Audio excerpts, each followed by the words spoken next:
Hello, I'm Henry, and I read a book. I read this book, Scott Pilgrim Gets It Together by Brian Lee O'Malley, and I would like to talk about it, please. Can Scott Pilgrim beat Superman in a fight?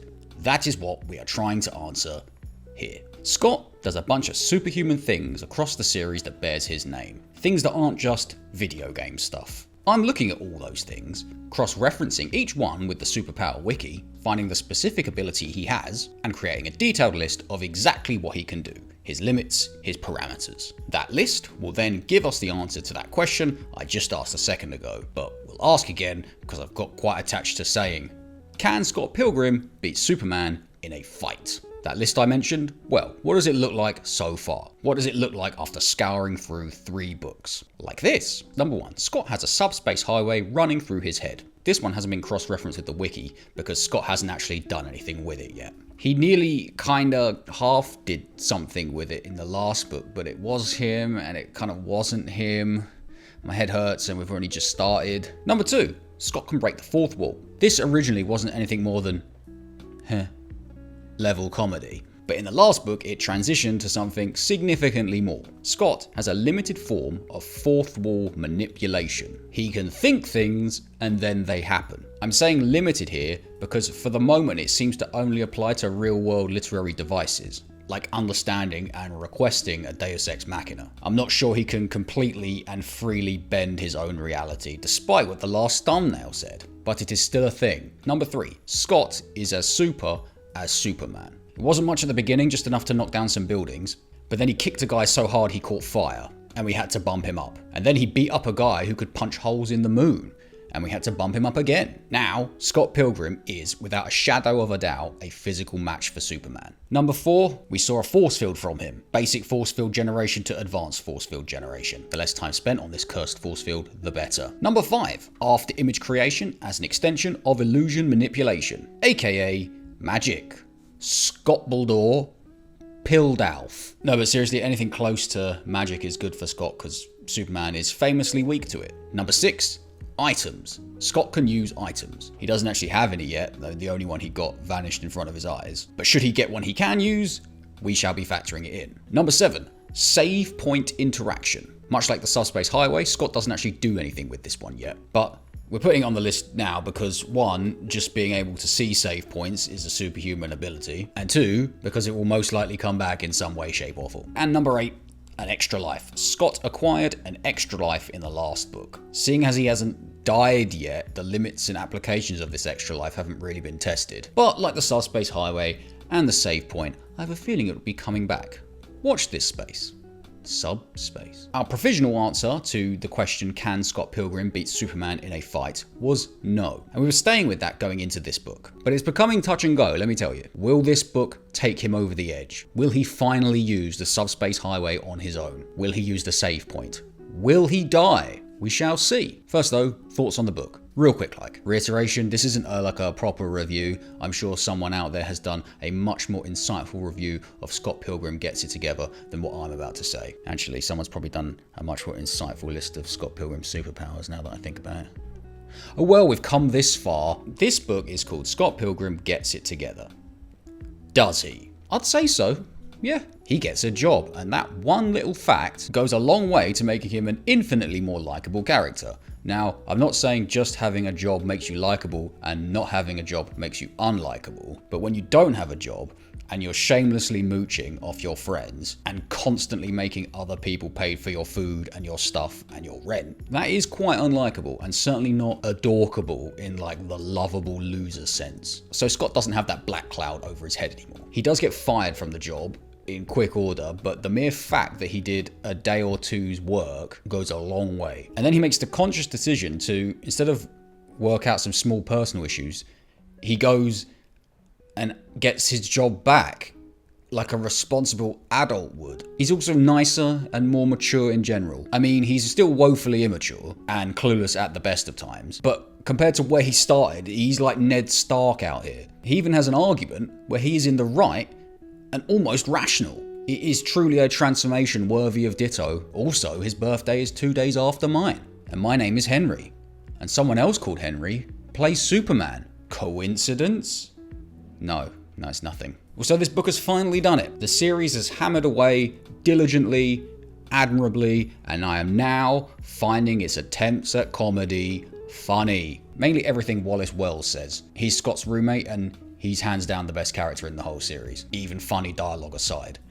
On the flight path today. There's also more hanging out, and I've mentioned it several times before. I like it when these characters just hang out, when no one's doing big fights and there's no like romantic drama, just hanging out and talking about stuff. Slice of life is its own genre for a reason. Though they seem to be eating out a lot, like every single day. How expensive must that be? If I did that, I'd like bankrupt myself in like 2 weeks. Though I suppose this is set in 2007 pre-financial crisis Toronto, not 2024 going down the toilet London. I bought 6 drinks the other night and it came to nearly 50 quid. Though the price of a tin of beans actually went down recently. So maybe things are on the up. So yeah, good book. Though I don't think I'd go this far. Ain't it cool news? Now an update on Brian Lee O'Malley's obsession with highlighting just how young certain characters are. We had this in the second book.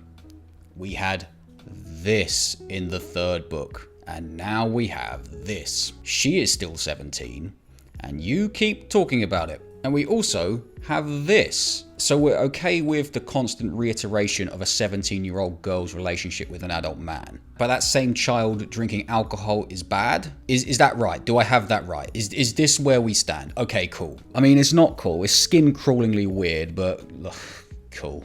Okay, that's my thoughts. On to the superpowers. The first superhuman thing we see from Scott in this book is him actually using the subspace highway. He did it. He did it, and there's absolutely no doubt that he himself is doing it. Finally, we can look into this ability. The wiki has a page called Subspace Travel and reads, the user can teleport into and out of subspace, also known as hyperspace. I'm not sure about that. An alternate space adjacent to normal 3D space and an integral part of the space-time continuum that coexists with normal space, but is also distinct.